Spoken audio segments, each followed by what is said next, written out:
So guys, आज के blog की स्टार्टिंग होती है ईद की मुबारकबाद से। रात के मैसेज आए हुए थे तो मैंने सारे लोगों के रिप्लाईज करे ईद के। और उसके बाद मैं नहा धो कर रेडी हो गया फजर की नमाज के लिए, क्योंकि टाइम फजर का था। तभी फाजिल भी आ गया, वालिद साहब भी चले गए नमाज के लिए। फिर अब देखते हैं कि अभी हमारा बिलाल भाई रेडी नहीं था, क्योंकि फाजिल बिलाल का जिगरी यार है। ये हम चारों सगे भैये थे, इसे फाजिल को हमने चाचा के यहाँ दे दिया गोद। फिर इतने बिलाल नहाने गया, इतने मैंने और फाजिल ने सहरी करना स्टार्ट कर दिया था, क्योंकि फजर की नमाज पढ़ने जाने से पहले कुछ मीठा खाना चाहिए, ऐसा अम्मी जान कहती हैं।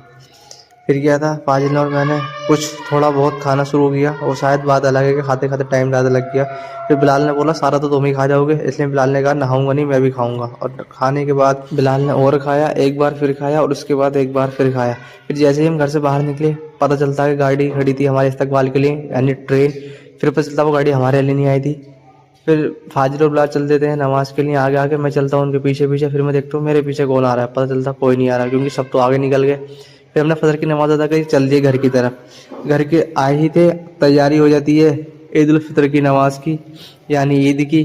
तभी फाजिल भी आ जाता है, मैं भी कपड़े चेंज करने लगता हूँ। तभी पता चलता है कि ईद का तो भर चुकी है। जब देखा तो काफ़ी भीड़ हो गई थी, मुझे लगा हम लेट हो गए, लेकिन फिर मैंने खुद से ही खुद को अंगूठी पहना दी, क्योंकि अभी अंगूठी पहनाने वाली कोई है नहीं।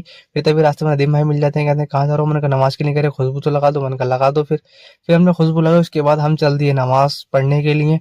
तभी रास्ते में खड़े होकर हम कुछ देर इंतजार करते हैं, नदीम भाई इंतजार करते हैं अजीम भाई का, लेकिन अजीम भाई आ नहीं रहे। जैसे ऊपर से गिरी बूंद सुनहरी हो गई, आइसक्रीम की गाड़ी नहीं आई, अजीम भाई आगे चले जाते हैं, मैं पीछे रह जाता हूँ। दानिश कहता है चलो ब्लॉग ही बना लो।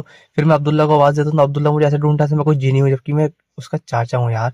फिर इमाम साहब ने बेहद ही खूबसूरत तकरीर करी और मजा आ गया। और ये क्या जीरो सिविक सेंस है यार, ये कोई बात है? मतलब कोई भी कहीं से कुछ जाता है। खैर, फिर यहाँ मिले हमारे कुछ अजीज भाई।